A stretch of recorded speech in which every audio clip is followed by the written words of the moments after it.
안녕하십니까. 바라보는 TV입니다. 이번 영상에서는 매실청 담그는 방법, 특히 당뇨와 다이어트에 좋은 매실청 담는 방법에 대해서 알아보겠습니다. 요즘은 매실청을 대부분 김장처럼 매년 담는데요. 그만큼 담는 방법도 다양하고 걱정도 많고 논란도 많습니다. 그 중에 특히 매실청은 설탕을 사용하기 때문에 당뇨, 비만, 고혈압 등에 좋지 않다고 걱정하시는 분들이 많습니다. 그래서 당류의 혈당 지수, 즉 GI 지수를 살펴보고 GI 지수가 낮은 당으로 매실청을 담는 방법을 알아보겠습니다. 그리고 설탕을 적게 사용해도 실패 없이 매실청을 담는 방법도 알아보겠습니다. 궁극적으로는 혈당을 급격히 올리지 않고 당뇨나 고혈압 그리고 다이어트에도 좋은 매실청을 담는 방법을 제시하겠습니다. 그리고 청매실에 비해 황매실이 좋은 이유와 매실 씨앗의 독성에 관한 부분도 살펴보고 정리해 보겠습니다. 매실청을 담기 위해서는 먼저 매실을 준비해야겠지요. 매실은 주산지인 남부지방에 있는 농장에서 보내주기로 되어 있었는데 일정이 맞지 않아 잠시 가까운 농장에 들러 직접 따려고 합니다. 일정이 갑자기 변경되어 이 더위에 출근 복장에 구두를 신고 매실을 따게 생겼습니다. 이 농장은 남부지방보다 수확 시기를 늦추기 위해 서울에서 가까운 지역에 위치하고 있습니다. 한 바구니를 따기 위해 일꾼을 투입할 수도 없으니 직접 따보도록 하겠습니다. 자, 그럼 매실 따러 가보겠습니다. 매실은 주렁주렁 많이 달려있네요. 매실 달려있는 거 보이시죠? 이 매실은 토종 매실이고 농약을 거의 치지 않아서 크기는 크지는 않습니다. 이렇게 나무에 달린 채로 색이 발그레하고 노르스름할 때 수확해야 황매실입니다. 품종에 따라 붉은색이 강하고 노란색이 적은 것은 홍매실이라고도 합니다. 청매실, 홍매실, 황매실의 차이와 용도 및 효능에 관해서는 나중에 상세히 다루어 보겠습니다. 매실은 청매실보다 황매실이 유기산 등 유효 성분이 더 풍부하고 향긋한 매실향도 뛰어나고 청매실과 달리 신맛이 거의 없어 매실청을 담갔을 때 청매실보다 맛과 향이 더 좋습니다. 황매실은 나무에서 완전히 익은 상태에서 수확하면 좋은데 그렇게 하면 수확 및 유통 과정에서 물러서 안됩니다. 그래서 발그레하고 노르스름한 상태에서 수확합니다. 청매실을 시장에서 팔다가 시간이 지나서 노랗게 변한 매실이나 후숙하여 노랗게 변한 매실과는 그 맛과 향이 월등히 다릅니다. 하지만 황매실은 유통기간이 매우 짧고 시장이나 농장에서 황매실로 수확 및 유통시키려고 하지 않는데요. 이유는 매실이 충분히 익어 황매실이 되면 작은 충격이나 흔들림에 쉬이 떨어지므로 수확 전에 폭우나 강풍이 불면 일시에 모두 떨어져 버려서 자칫 한 해 농사를 망치게 될 수도 있기 때문입니다. 그리고 황매실은 충분히 익은 상태에서 수확하면 유통이나 배송 중에 기간이 지체되면 과습되어 물러버리게 되므로 상품성이 떨어져서 버리게 될 수도 있기 때문입니다. 이런 여러가지 위험소수 때문에 농부나 상인들은 매실을 황매실보다는 청매실로 수확 및 유통하게 되는 것입니다. 이해는 되시죠? 다만 소비자에게 어떤 게 더 좋으냐가 이유가 되는 것이 아닌 게 좀 아쉽긴 합니다. 하지만 소비자도 잘 몰라서 익은 상태로 보내면 배송 중에 몇 알이 물르면 썩은 매실을 보냈다고 길길이 뛰면서 반품하거나 교환하거나 아니면 무지막지한 리뷰로 반응을 합니다. 이런 반응을 한두 번만 경험하면 어떤 농부나 상인도 이를 무릅쓰고 익은 매실이 더 좋다고 해서 익은 매실을 보내지는 않습니다. 따라서 이 사안은 생산자나 소비자 어느 한쪽의 문제가 아니고 전반적인 문제입니다. 더하면 너무 길어지니까 다음 기회로 미루고 넘어가겠습니다. 더위에도 열심히 매실을 따서 한 바구니를 채웠습니다. 한 바구니라 간단히 생각했는데 복장도 그렇고 더위에 땀도 많이 나고 고생 많이 했습니다. 여러분들은 고생하지 마시고 그냥 사서 담그시기 바랍니다. 자, 이제 매실이 준비되었으니 매실청을 담가 보겠습니다. 매실청 담기 첫 번째 단계는 깨끗하고 잘 익은 매실을 준비하는 것입니다. 아까 따온 매실인데 보시면 아주 빨갛게 혹은 노랗게 완전히 잘 익은 상태는 아닙니다. 하지만 부분적으로 불그레하거나 노르스름하고 매실향도 솔솔 납니다. 이 상태로 하루 이틀 더 두면 색도 향도 더 진해지는데 이때 담그시면 맛도 향도 영양도 더 좋습니다. 특히 메시주를 담글 때는 맛과 향이 중요하므로 며칠 두셨다가 담으시기를 권합니다. 하지만 저희는 담는 방법을 알기 위한 것이니까 이 상태로 그냥 담겠습니다. 두 번째 단계는 매실의 꼭지를 제거하는 것입니다. 이렇게 꼭지가 튀어나온 경우는 손끝이나 손톱으로 후비면 쉽게 잘 떨어집니다.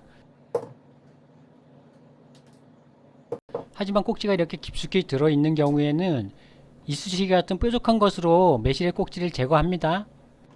당연히 매실이 잘 익을수록 꼭지가 잘 떨어집니다. 이 작업이 매실청 담는 때 가장 지루하고 힘든 작업입니다. 그런데 꼭지를 왜 제거해야 하느냐 하면 꼭지 부분에 이물질이나 미생물이 많아서 이를 제거하지 않으면 잘 씻겨 나가지 않고 발효 과정에서 곰팡이나 부패가 일어날 수 있기 때문입니다.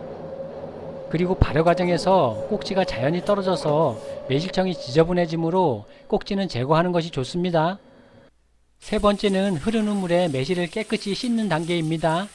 이 과정에서 매실의 솜털을 모두 제거하기 위해 뽀득뽀득 소리가 나게 힘주어 씻으라고 합니다.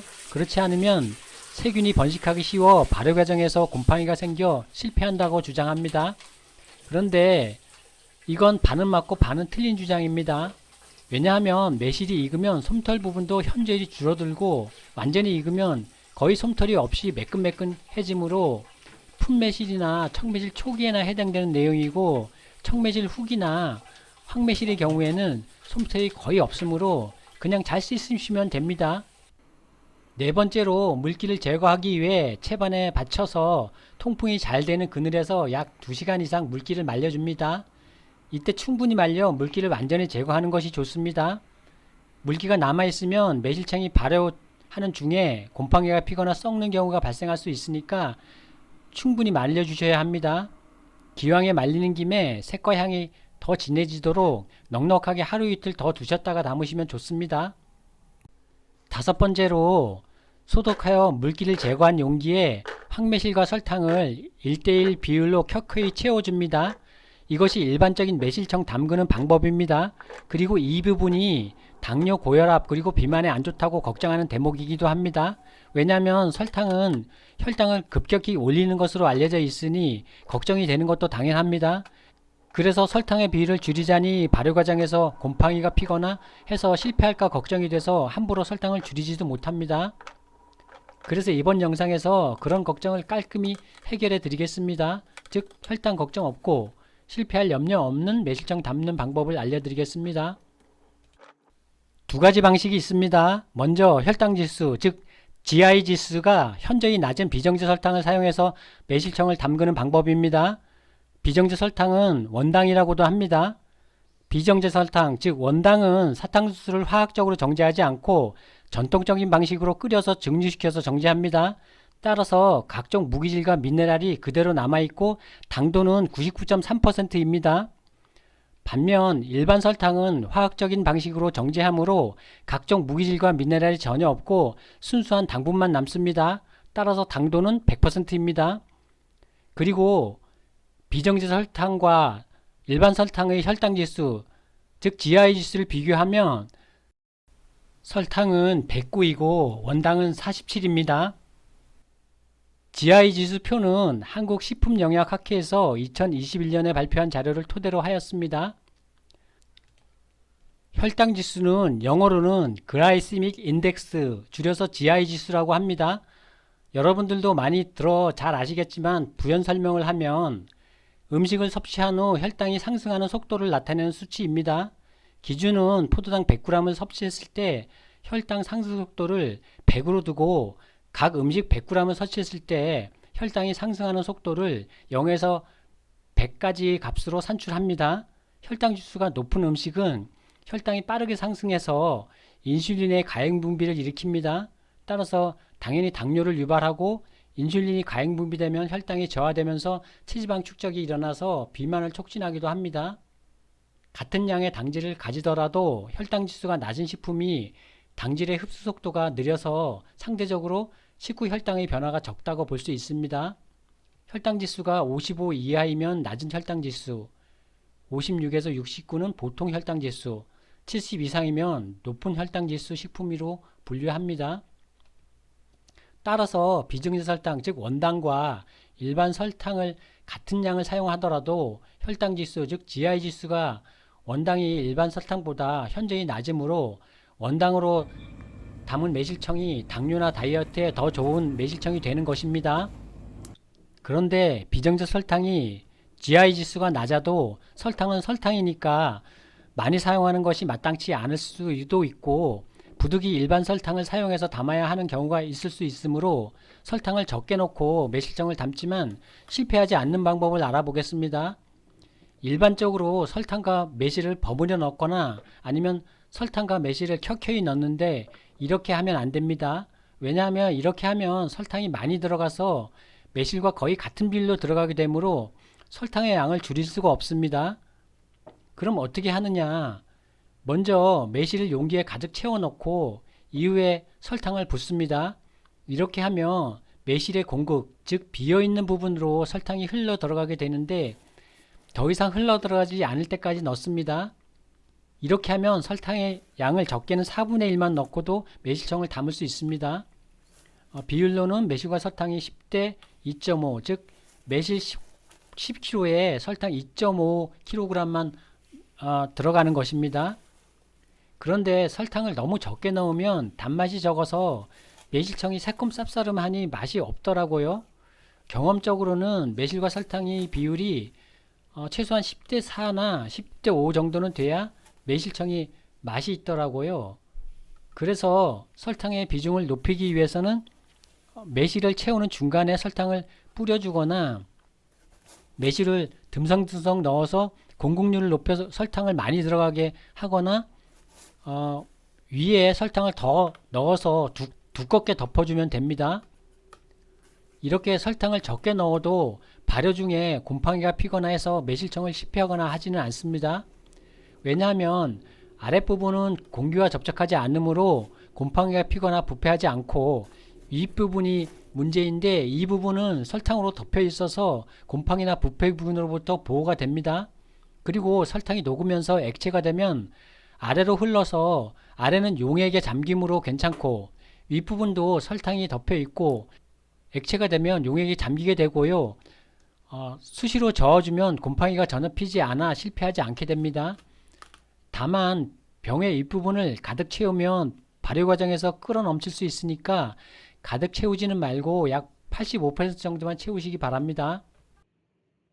여섯 번째로는 뚜껑을 닫고 발효시킵니다. 이때 발효 초기에 가스가 많이 발생하므로 밀폐 용기의 경우 뚜껑을 닫아 놓으면 끓어 넘치거나 심하면 폭발할 수도 있으므로 뚜껑을 연 상태에서 면포나 한지로 감싸고 고무줄로 묶어 두시면 됩니다. 면포나 한지가 없으면 키친타올이나 마른 물티슈로 밀폐 용기 뚜껑의 작은 구멍을 덮고 고무줄로 묶어 두시면 됩니다. 아니면 수시로 열어 가스를 빼주시면 됩니다. 설탕이 다 녹아 액체 상태가 되면 매실이 위로 뜨게 되는데요. 이때는 이틀에 한 번 정도로 위아래를 저어 섞어주시면 됩니다. 섞어주지 않으면 공기와 접촉면이 오래되면 곰팡이가 필 수도 있습니다. 매실이 용액에 모두 잠길 정도로 가라앉으면 저어주지 않아도 됩니다. 일곱 번째로 이 상태로 1년 정도 숙성시키면 됩니다. 이때 몇 년 정도 오래 숙성해서 드실 경우에는 매실을 걸러내고 액체만을 남겨두시면 됩니다. 매실을 그냥 둔 채 오래 두면 매실 덩어리가 조각으로 풀어져서 액체가 탁해질 수 있습니다. 여기서 매실의 씨에 독성이 있고 독성이 우러나오기 전에 100일 되는 시점에서 건더기를 걸러내고 매실액만 남겨 숙성시켜야 한다고 주장하는 분이 있는데요. 이 부분은 사실과 달라서 관련 자료를 검색해 보겠습니다. 이 논문은 2017년 한국영양과학 학회지에 실린 논문입니다. URL은 더보기란에 링크를 걸어 놓겠습니다. 내용은 다 볼 필요는 없고 마지막 결론 부분만 보겠습니다. 내용을 보면 매실을 매실청으로 섭취할 때 아미그달린은 150일 정도 지나면 거의 검출되지 않았고 매실청의 발효 과정에서 아미그달린은 충분히 제거되어 그 위험성이 매우 미미하다는 결론이고 오히려 발효 과정에서 유기산의 함량이 증가한다는 내용입니다. 결론적으로 매실의 씨앗의 독성은 발효 과정에서 150일이 지나면 모두 제거되므로 인체에는 위험성이 매우 미미하다는 것입니다. 따라서 매실의 씨앗의 독성이 걱정되어 번거롭게 씨앗을 빼내고 담기도 하는데 번거롭게 그렇게까지 할 필요는 없습니다. 그리고 익은 매실, 즉 황매실의 경우는 물러서 씨를 빼기도 어렵고 빼려고 하면 뭉거지거나 즙이 흘러나와서 씨가 거의 빠지기 어렵습니다. 그래서 따라서 그럴 필요가 없는 것입니다. 그리고 매실청을 발효시켜서 100일 이후에는 독성 때문에 매실을 걸러내야 한다고 주장하는 것도 그럴 필요는 없는, 독성 때문이라면 그럴 필요가 없는 것입니다. 지금까지 매실청 담그는 방법, 특히 당뇨와 다이어트에 좋은 매실청 담는 방법에 대해서 알아보았습니다. 많은 분들이 매실청에 설탕을 사용하기 때문에 당뇨, 비만, 고혈압 등에 특히 좋지 않다고 걱정들이 많습니다. 그래서 당류의 혈당 지수, 즉 GI 지수를 살펴보고 GI 지수가 낮은 당으로 매실청을 담는 방법을 알아보았습니다. 그리고 설탕을 적게 사용해도 실패 없이 매실청을 담는 방법도 함께 알아보았습니다. 궁극적으로는 혈당을 급격히 올리지 않아 당뇨나 고혈압 그리고 다이어트에도 좋은 매실청을 담는 방법을 제시하였습니다. 그리고 청매실에 비해 황매실의 장점을 살펴보았고 매실 씨앗의 독성에 관한 부분도 살펴보고 정리하였습니다. 이번 영상도 의미있고 유용한 시간이 되셨기를 바라며 더 좋은 영상으로 찾아뵙겠습니다. 시청해주셔서 감사하고 많은 구독과 좋아요 부탁드립니다. 감사합니다.